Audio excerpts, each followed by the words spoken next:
तुलसीदास जी कहते हैं दुनिया को सुनाने के लिए ज्ञानियों का होना जरूरी है, पर दुनिया को जगाने के लिए विद्यावानों का होना जरूरी है। बड़ा वो नहीं होता जो किताब पढ़ के बता देता है।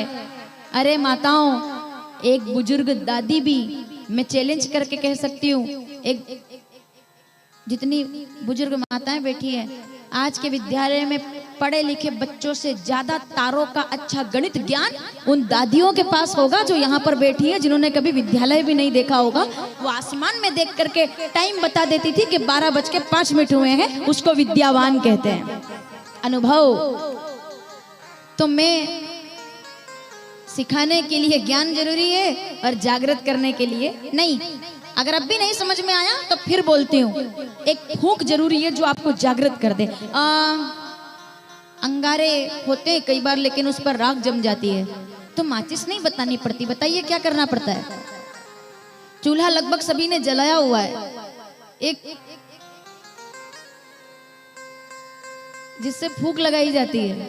अब समझ जाइए आप, हमारी जनरेशन के बच्चे कहाँ जाने कि क्या होता है चूल्हा और क्या होता है स्टोव और क्या होती है उसकी खुशबू, क्योंकि हमने थोड़ा बहुत देखा है जमाना। वो दुनिया का कोई परफ्यूम नहीं लगता स्टोव के खुशबू के सामने। वो जलता था और उसमें चाय बनती थी, आप लोगों ने पी होगी।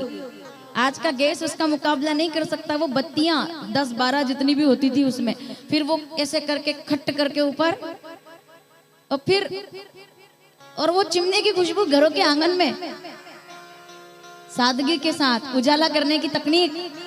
तो जरूरी नहीं है कि जो पढ़ा लिखा है वो बहुत ज्ञानी है, या जरूरी नहीं है कि जो अनपढ़ है उसे कुछ नहीं आता ना।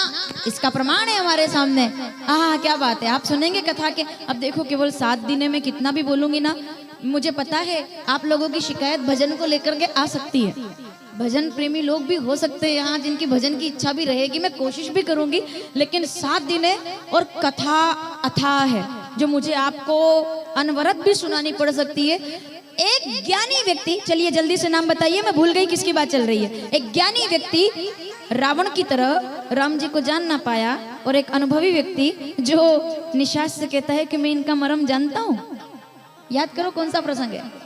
ऐसा थोड़ी रामचरितमानस अयोध्या कांड 99 दोहा याद आप करेंगे। वो कौन सा प्रसंग है जिसमें एक अनपढ़ व्यक्ति, जाति से शुद्ध नहीं, कर्म से शुद्ध नहीं, अरे एक शब्द बोलूंगी और आपको याद आ जाएगा, गंगा के किनारे पर रहता है और वो कहता है निशाच से, केवल एक पंक्ति छोड़ रही हूं, पूरा करूंगी कथा के 6ठे दिन में इस प्रसंग को, कि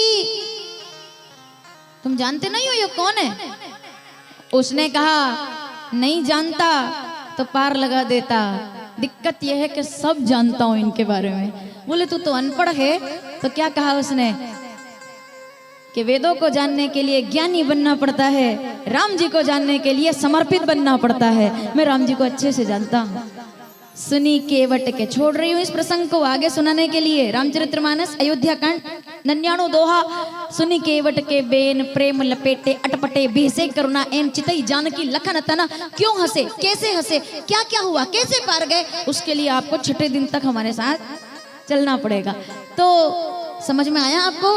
अनपढ़ व्यक्ति भी राम जी से कहता है कि I know everything about you, सब कुछ पता है मुझे, आप छुपा नहीं सकते कुछ, ये भगवान है मैं जानता। प्रकांड पंडित ये नहीं जान पाया कि वो भगवान है, लेकिन अधम जाति का अनपढ़ केवट जान गया कि ये भगवान है। अरे राम जी को भगवान बनाने वाला ही केवट है। सबसे पहले केवट ने शुरुआत की कि ये भगवान है, वरना तो राजकुमार बन के आए थे वो। सुनोगे आप आगे का, यही तो राम कथा। याद रखना, राम कथा प्राण की कथा है, जीव की कथा, प्राण कथा है राम कथा। ये इसमें रस खोजा जाता है। इसके श्रोता होते हैं ना, वो एक अलग माइंड सेट होता है श्री राम कथा का, कि सुनने नहीं बनने जा रहे हैं। और ये 7 दिनों का संकल्प है हमारा कि जब निकलो आप यहाँ से तो आपके अंदर राम नजर आने चाहिए, जैसे उनके हृदय में राम नजर आते हैं, हनुमान जी के हृदय में। तो एक फूंक व्यक्ति को बदल सकती है। आइए बाबा क्या कहते हैं, जिसके पास वो फूंक है वो जगा देता है किसी को, जामवंत की तरह हनुमान को और रत्ना की तरह तुलसीदास जी को एक फूंक और 5 साल का बच्चा जाग गया। माताओं नाम याद करो, 5 साल का बच्चा। माँ, बड़ी माँ ने मुझे झटका देकर उतार दिया कि तू पिता की गोद में बैठने के लायक। नाम याद करो, मैं भूल गई। और जिनको ना मेरी तरह नाम याद ना आए वो उत्तर दिशा की तरफ देख करके बताना।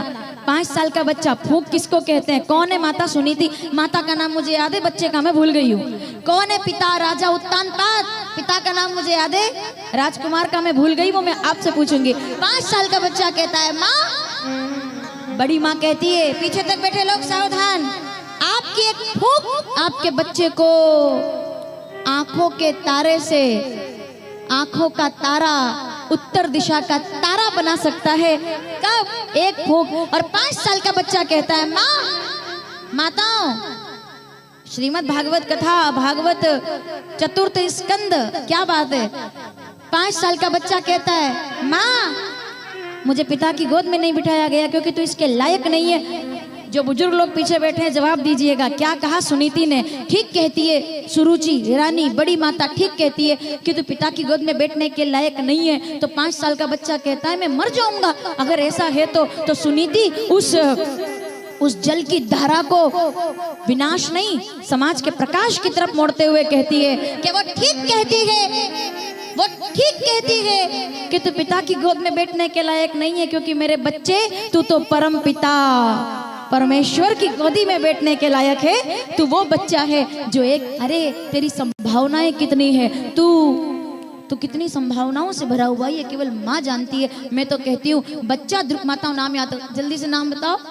राजकुमार, अरे बच्चा ध्रुव के जैसा हो ना हो, नाना मेरी बात सुनिए, पति तुलसीदास जी जैसे हो ना हो, पत्नी रत्ना जैसी होनी चाहिए, बेटा ध्रुव जैसा हो ना हो, माता सुनीति जैसी होनी चाहिए। और 10 साल की और माताओं 5 साल की उम्र में भगवान को प्रसन्न करके भागवत में सुना है आपने, प्रकट कर लिया। 6 महीने के अंदर नारायण आ गए गोदी में बिठाने के लिए। 10 साल की उम्र में फूंक लगती है। अब ये नाम तो मैं पूरी तरह भूल गई, ये तो माताएं मुझे बताएगी कि माँ ये बारात किसकी जा रही है? सजी धजी कोई गुड़िया, शादी किसकी हो रही है? तो माँ कहती है उसका दूल्हा है, उसको ले जा रहा है। एक शब्द बोलूंगी और नाम याद आएगा आपको। मारवाड़ की राजकुमारी पूछ लेती है कि मेरा दूल्हा तो आया नहीं अभी तक, तो मेरा दूल्हा कब आएगा माँ? और तब फूंक किसको कहते हैं? यही तो बात है ना, नींव के पत्थर हमेशा गौण रहते हैं, वो दिखते नहीं है पर चमकते अंतरात्मा में। वो माता क्या मतलब हम में से लोगों को नाम भी याद नहीं होगा वो माता का, लेकिन वो 10 साल की बेटी से कहती है कि तेरा दूल्हा है ना? बोले कौन? नहीं मुझे दूल्हा चाहिए। तो मंदिर में से लड्डू गोपाल को लेकर आती है और गोदी में रख के कहती है तेरा दूल्हा यही है और यही तुझे लेकर जाएगा।